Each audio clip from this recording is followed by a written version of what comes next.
guys, I want you to have as much time as possible with this giant of self-development. So if I said everything I love about him and everything he's done for me, we wouldn't be home in time for Monday's breakfast, right? So it suffices to say that this is a truly international speaker and mindset coach. From Bulgaria to Vietnam, and I know that he has taken every country on this planet, and anything I can do to serve with him, I certainly will do. And we're going to take the energy to a level 100. I want that orange light to come on when you welcome the incredible Warren Inspire Riot.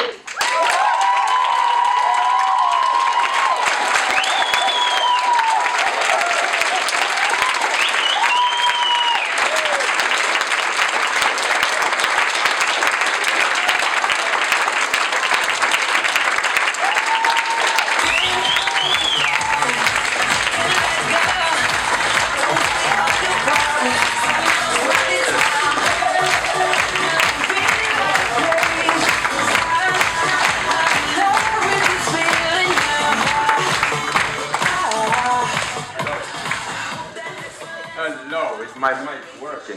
Is my mic working? Can you hear me? Yes. How are you feeling? Great. Like, you guys have been speaking too much, man. Like, do you know how hard it is to listen, right? You got to pay attention. I'm seeing you guys focus. You got to listen. There's so much value. Have you heard value today? Put your hands up. How much value? Loads of value. If you have, stretch it further. Yes. Like, do you know when you're switched on, you see the value, and you see that it's priceless value, valuable information. Like when I'm at the back there, I'm thinking, what am I going to say? When I stand on this stage, what am I going to say? But what I picked up from what I've heard today is that people go through shit. Yeah? Yes. And then you overcome the shit. And then you coach other people to go through the shit, to overcome the shit. Yeah? This is what most coaches are, right? Oh my God, I've been through a bad time in my life. Oh, one day you find the solution. And then you find it, you're like, oh my God, but there's still other people making the same mistakes. So then you just share the strategies, the know-how that got you through what you went through in the past. Does that make sense? And the reason why I showed you that video at the start was because that was my first ever video as a speaker. Okay? And I thought to be a motivational speaker, you have to be motivational with every word you say. Like, I wake up and I have cornflakes. So like I put so much passion into every single word I'm saying. And I'm going to tell you the man to blame for this, guys. Eric Thomas. Whoa, you know? Eric Thomas. Who knows Eric Thomas? Put your hands in the air if you know Eric Thomas. Make some noise if you know Eric Thomas. Woo, woo, woo, woo, woo, woo. Okay, so let me take you back to that time when I showed that video. I was going through depression. Like, that was the hardest time of my life. I used fitness to focus my energy away from my depression. Whilst I was doing that, I was studying my psychology. And when I was in America, like, Kimberly, like, you know, when you come on the stage, like, yeah, like that's a trait that they have in America. Everyone's so happy sometimes. No, Kimberly, they are. They're like, oh my God, life's amazing. I'm like, no, it's not. I'm depressed. It's not amazing, you know, but it's contagious. Like when you surround yourself with people that are positive and happy, it gets you a little bit, And what I'd realized, though, was Eric Thomas was on stage. He was on stage, and he was sharing personal information. Stuff you keep behind closed doors. Stuff you would never tell your close friend. So at first, I'm like, he's crazy. Why would you do that? They're going to use that against you. You're not going to be normal. They're going to judge you. Yeah. But at the same time, I was saying, me too. Me too. And that was a spark for me to share my story. And sharing my story was a big thing. Sharing everything that I've hid that I've pretended to be someone who I wasn't, to share everything. It was one of the hardest moments of my life to share that. But one of the most beautiful moments of my life. Because when I shared my story, and I shared it online, I shared my story online, and I had people from America, I had people from Australia, I had people that went to my school. They said, I didn't know what you went through. I didn't know you, but I'm going through it too. And you've inspired me. You've inspired me to share my story. You've inspired me to say it doesn't matter where you come from. That it doesn't matter where you come from, it's where you end up. Warren, I can't thank you enough. You've given me power, Warren. You've given me the pen to my book, Warren.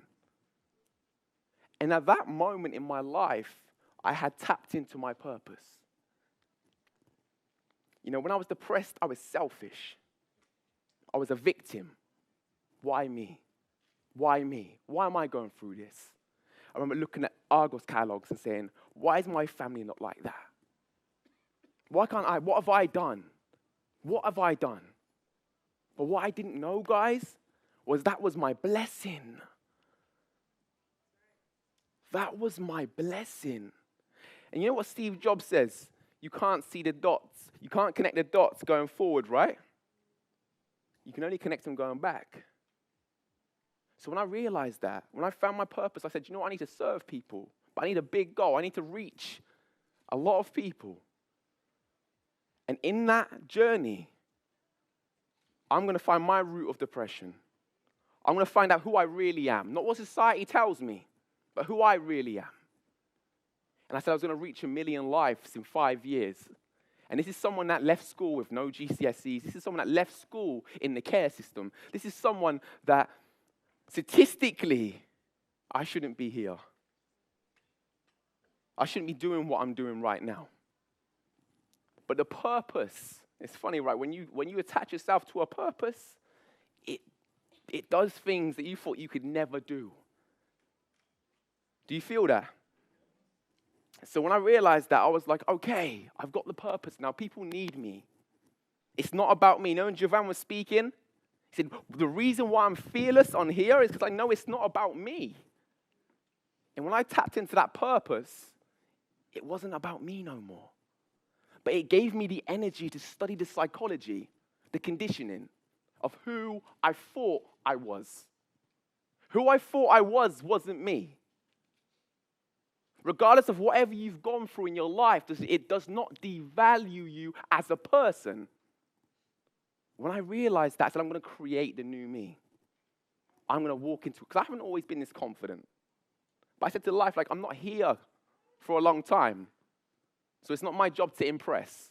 It's not my job to say, life's about popularity. I want to be liked by everyone. I said, this is my life.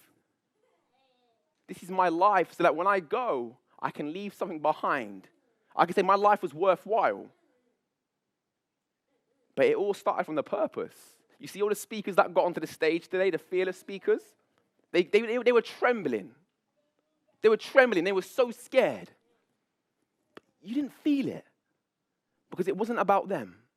The purpose, the why, what we worked on yesterday, they was in their element. And I said to them, it's not about you. Why are you fearful for? It's not about you. It's your message.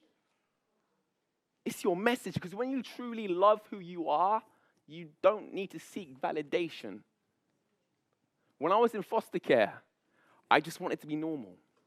My whole school life, I was trying to fit in, trying to be normal. Society wants you to be normal. I realized if you're normal, you blend in, you then become a number. 1, 2. You become a number. And then when I realized that, I said, this is who I am. And if you don't like me, it's okay. I like me. You don't have a good life. Have a good life. I'm living for me now. I'm the director. You guys are the directors of your life. Would you agree? Yes. But why do we let extras determine how our film goes? People that don't even know who you are. People that don't even know what you've gone through. See, people's opinions can only affect you if you choose to accept them. And when I realized this, I started to create the mindset. I realized when you're born, if you were born in Japan, do you have like a choice on what language you speak? Huh? No, right? What language are you going to speak if you're from Japan? Japanese. Do you have a choice in your name? No. Can you just be born and go, I'm going to be called Samuel? Huh? No, right? So what I realized was that your accent, your language, your name has all been conditioned into your identity. You respond to your name. So I thought, if your name's been conditioned inside of you, if your language, your dialect's been conditioned inside of you, what else has been conditioned inside of you from a young age? Oh, I'm too shy. I'm this, I'm that. That's not who you are. That's what you believed at a certain point in your life. And when you believe that, it became who you are. Does that make sense? So the mindset. So I realized that actually, you can actually tailor-make your life. Guys, if you want to live life on your terms, put your hands up. Okay, so there's a lot of hands up, right? If you are currently living on your terms, put your hands up. So less hands than the first one. Yeah? Why are we not living on our terms? Why? Clee, why are we not living on our terms? That's one. Huh? Fear. Don't believe in yourself. Fear. Limited beliefs. Conditioning. Does this all come back to the mindset? Yeah?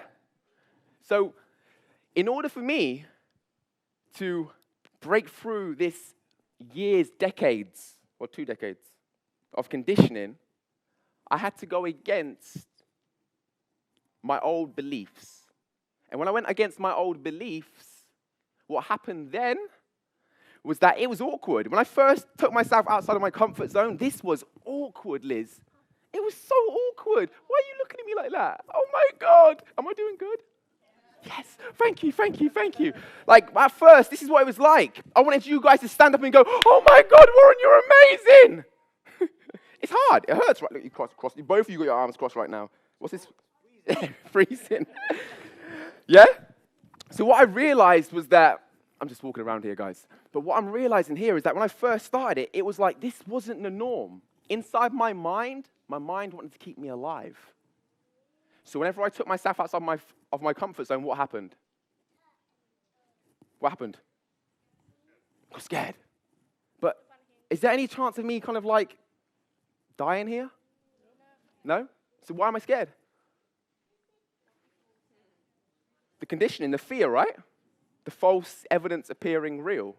But then what I realized was this, the process from studying successful people, what I had found was that they jump into their fear, they do it enough times, and then they become comfortable in an uncomfortable situation. Does that make sense?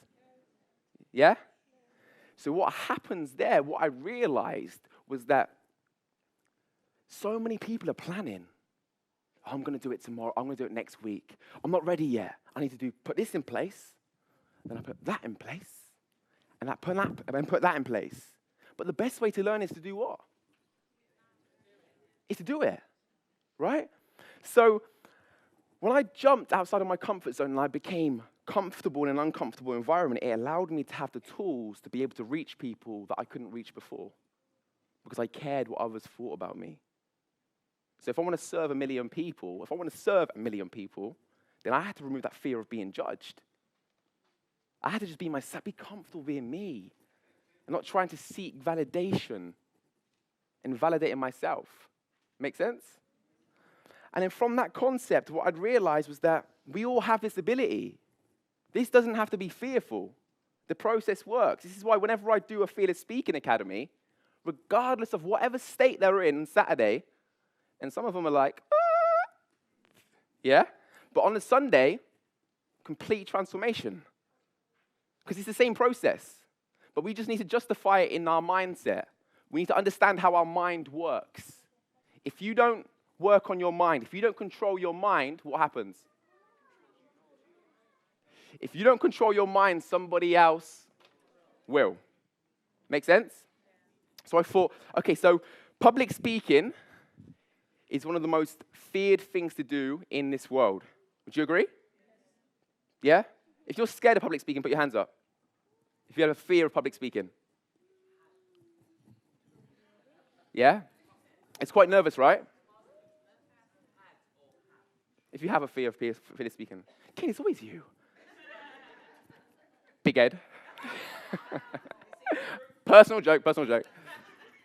So, what I want to prove to you guys is that once you just do it, because I've got my eyes set on someone already, okay? But I just want to show with you. I want to show that anyone can speak on here fearlessly. We just need to understand the psychology. And the speaking is just an example in everything you do in life, whether you want to be in business or not. It's just you doing it. Be in business, be crap at being business. But what happens is that you're always learning. You'll learn from your mistakes. The mother of learning is failing your way to success, making the mistakes. When you walked through this room, did you have to think when you walked? You just did it, got to your seat. But was there a time in your life when you had to think how to walk? Right at the start, right? Did you fall over? Again, how many times? Loads of times, right? More than 100. More than 1,000. But then you failed your way to success. And then that's the same process with anything that you do in life. You know, like Eric Thomas, big speaker, reached millions of lives, doing what he loves. I said, I need to study this man. I need to study other successful people. I need to see the strategies that they use in their traits. And I wrote Eric a letter 4 years ago, and I said, one day I'm going to share the same stage as you. I said, one day I'm going to share the same stage as you, Eric. And September the 24th this year, Eric Thomas is flying to London. And I'm speaking on the same stage as Eric Thomas.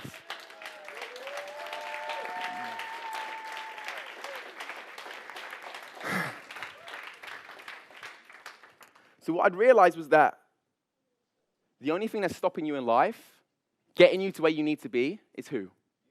Yourself. Your mind is the HQ. Your mind is always open. This is why it's important that you surround yourself with like-minded people.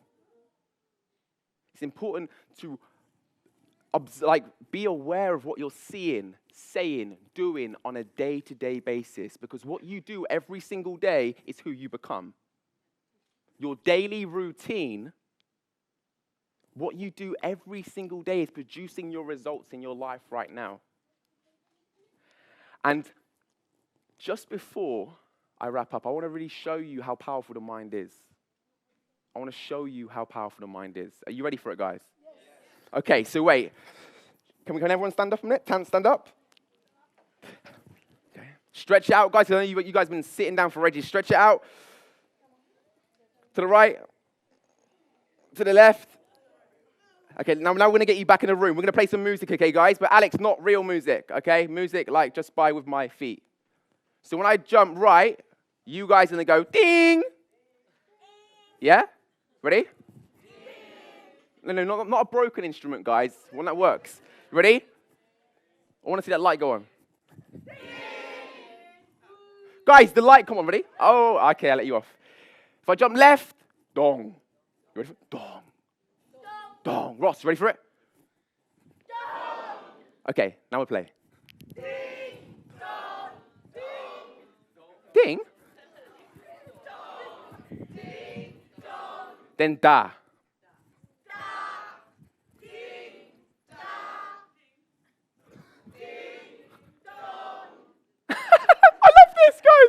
We just played music. Give yourself a round of applause. Sit back down. Take a seat back down. Why did I do that, guys? Because every 7 minutes, your mind goes wandering. Now you're back in the room. Who's back in the room? Put your hands up.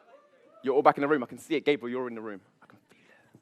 So, just before we finish, okay, someone, and she is going to hate me for doing this, has come to my first event.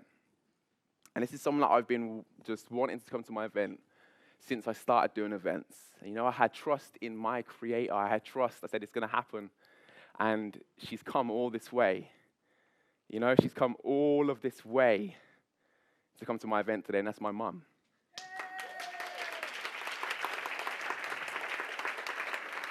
And she's like, my mum was like, Warren, you better not get me up front. Mum, you're not going out, are you? You're not going home? Like, my mum has got a really powerful story. Come here. Oh. I know, this is so awkward. Oh, my God. Ah.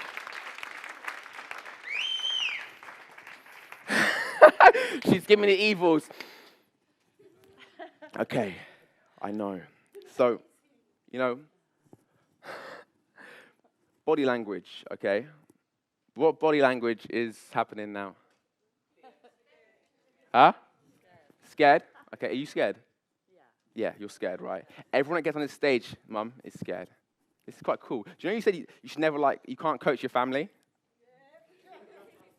I tried. So, is your heart racing fast now, Mum? No. It's not? I love that. I like that. So, Mum, I want you to just, if you're at home, okay, we're in the kitchen. Yeah. Okay, how are you when you're at home? Yeah? Okay. What's this, guys? What happens when we do this?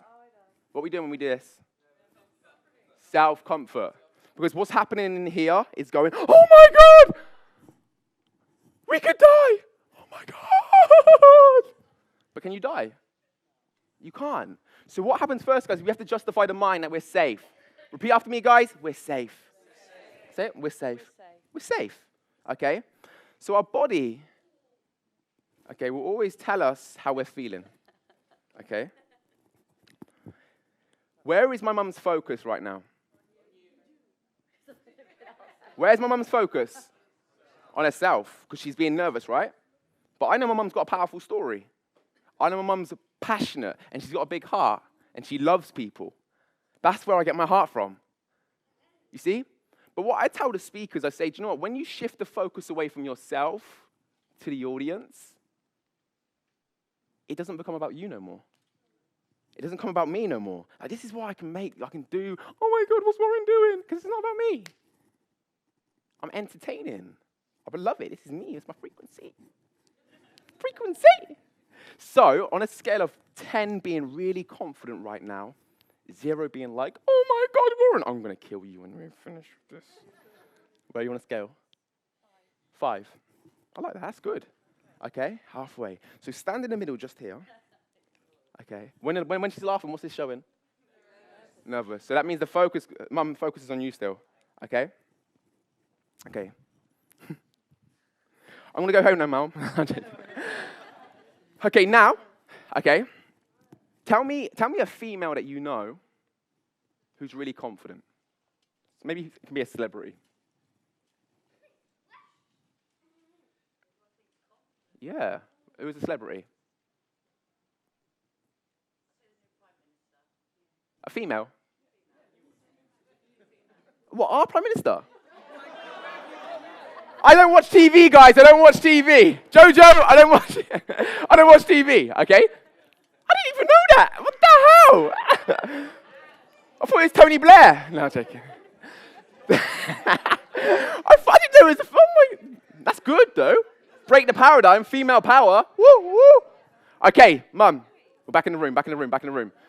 So, Mum, the focus, where's it now?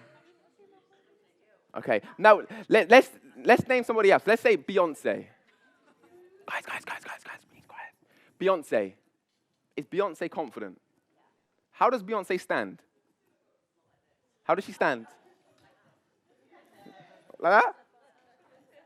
Okay, I like that. Now walk like Beyonce. How does Beyonce walk?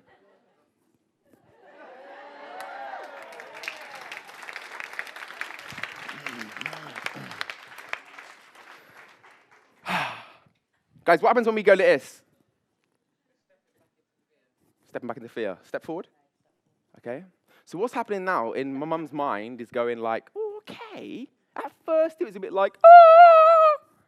But now it's getting a bit, getting a bit comfortable. I can do the Beyonce, like, which is good. Which is right. Okay, so what makes you happy, Mum? What makes me happy? Yeah, what makes you happy? What do you live for now? My kids. Your kids. Okay, I want you to focus on Rosemary. Okay? Guys, would you agree as well, with your children or your grandchildren, do they listen to what you say or do they watch what you do? Watch what you do. They also take you out of your madness. Yeah, exactly. They That's make true, you Mum. realise life is simple. Yes. You don't have to have Yes. these expectations. They love Yes. who you are.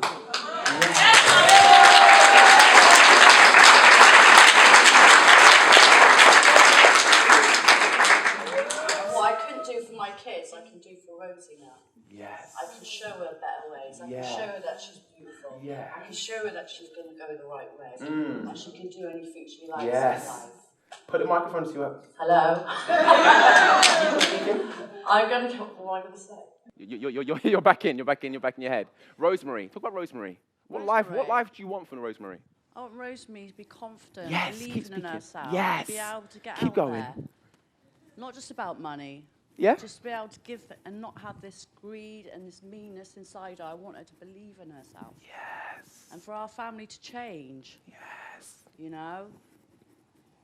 Let's go, keep going. Don't go And I'm inside. proud of you, Warren. Thank you, Mum. Because you've took this step.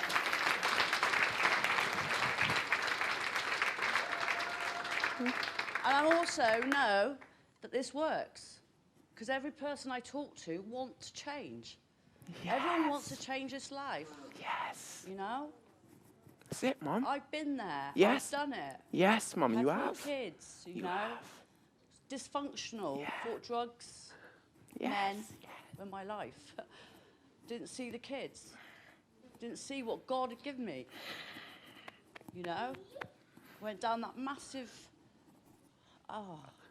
Go there, Mum. My parents left. They left to go to Ireland. I used to be so in need for them. I couldn't believe that I could have choices in life. I chased men, had child for their love. And I did a lot of that with my dad. My dad was an alcoholic, a gambler, but he wouldn't have seen it, you know? So I went looking for these men that couldn't give it to me. Had children, got drunk, took drugs. Thought I was hard, that'll keep me going. Being tough, fighting, you know, showing everyone that you're the tough one, and I wasn't. And when my parents went, they kind of told me that day, they said, we're going. I was very dysfunctional. I used to leave my kids with my mum and leave all that pressure. Now, these days, I realise what I put her through. But at the time, I couldn't see it, you know? When they went to Ireland, I just went downhill from there. I had another guy. I had a child for him. He had an affair. I was drinking. I'd done it all the way through pregnancy and took drugs. And I'm embarrassed to say that, No. but you know, for where I've been, I know now that I didn't know anything better. And all I wanted to do was get out of the pain that I was in. I was so engrossed in my own pain, I could not see what I was doing to my children. Me and my children sat in a house. I was depressed. I couldn't get off the sofa. I walked to social services, told them that I needed help. They'd put me on a computer course. I had 3 young kids and a baby. I tried to get help from my partner. I was looking out to everyone, and all I did was end up in a dirty old house with my kids. And felt judged. That's why when I look at single parents, I know what they go through, you know. Anyway, I got so depressed, had no one to help me, and then I met a gentleman who did crack cocaine. And I found my place. I found what I wanted to be. I didn't care about anyone else. I had my crack cocaine, and that was what it was. It got me to a state where I wasn't feeding my children. I wasn't looking after myself. My house was dirty. My doors were kicked off. I can remember Warren when we were kids. He said, Mum, we don't care no more, because someone hit a trolley in the front door. And I left it there. I just walked away from it. In the end, I went to social services and told them that I couldn't do it no more. I had to put them into care. And I can remember that day. I can remember when I handed them in. And then it was just about me. So I got involved with crack. I was around crack houses. And I never thought I'd ever be like that. I think it still scares me now because I know where you can go But this time, I've got knowledge, and I never had no knowledge before.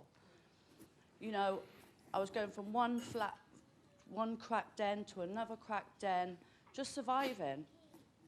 I can remember they used to say I'd cry at night for my kids. I couldn't get out of the hole I was in. You know, I was shoplifting, I was doing this, I was doing everything just to get the crack cocaine. The crack cocaine meant everything to me.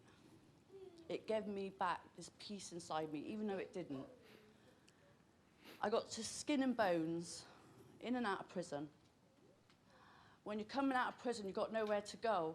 You just go back to the crack house. And you get up and you do your shoplifting and you do what you've got to do to get that money.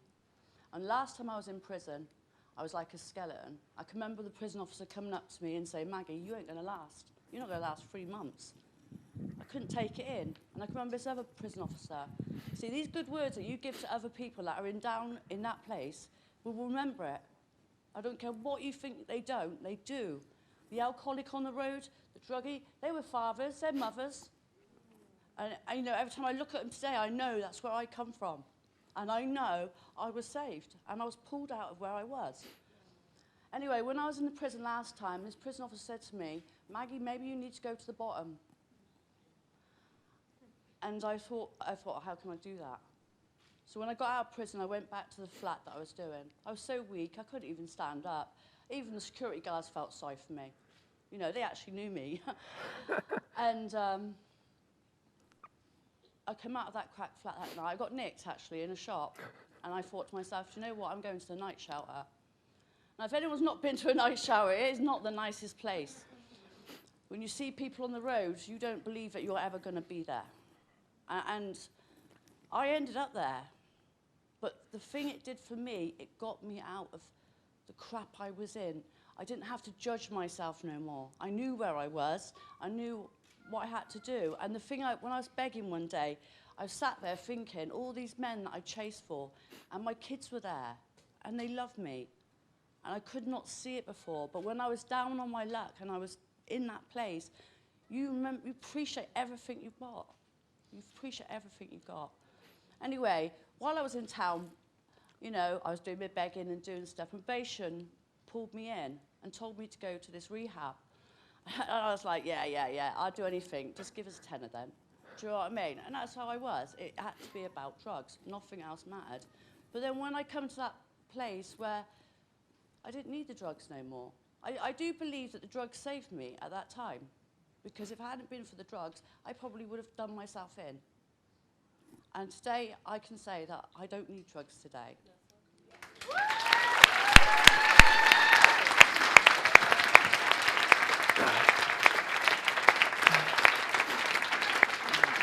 And I went to rehab.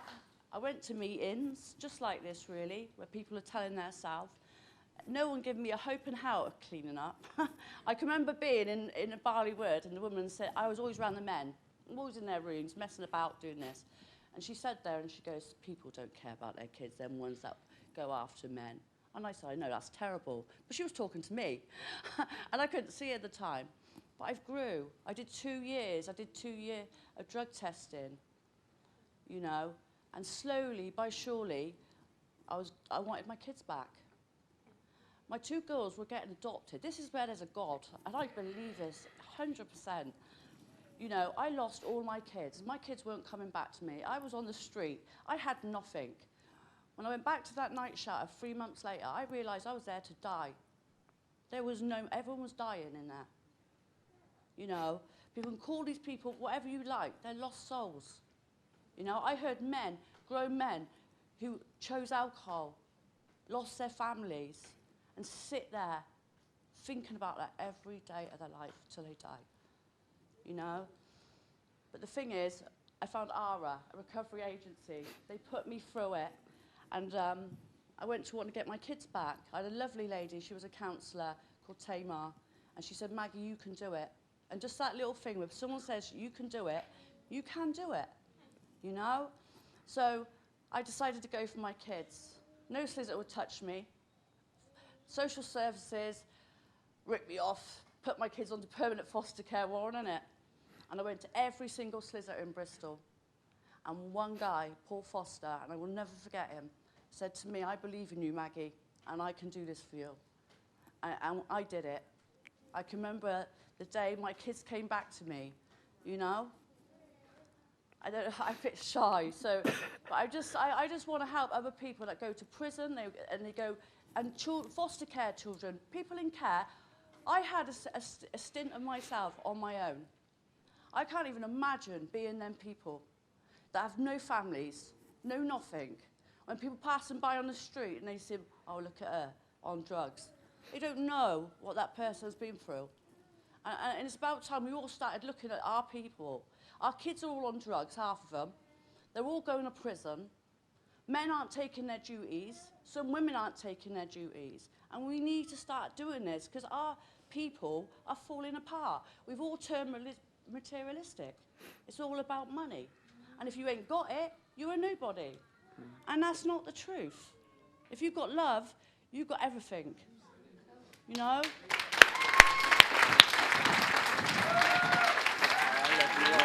I'm sorry now. Oh, I love you.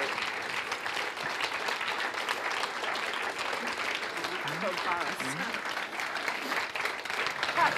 Stop me now. Shut me up now. You know. Can I just say one more thing, Warren? Yeah. It's not about brick. You know, when I was on the streets as well, when my lowest time, it wasn't about brick and mortar. It wasn't about all these luxury things that you can get in life. It's about who the people are in your life. People that carry you, that love you for who you are. Not what car you got, not what anything you got. And when you see the next person in your street who's struggling with kids, who have no one, help them. Give them kind words. If you see someone on the street begging, have some kind words, you know, because you're not in it. I'm so glad that I'm out of that place and I can be here today to talk to you lot, you know. And there's plenty of others out there too. And I just want to say that. Thank you, Warren.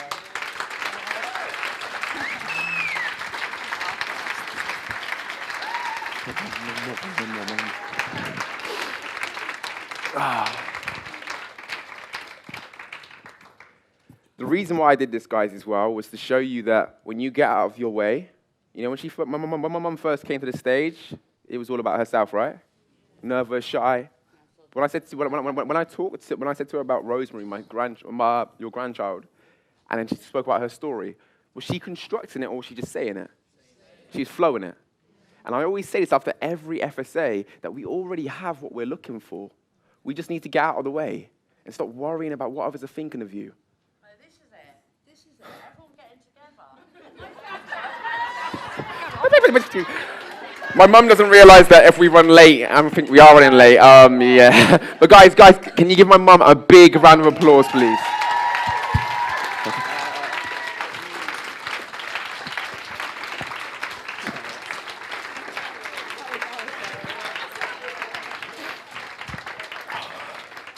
Jermaine.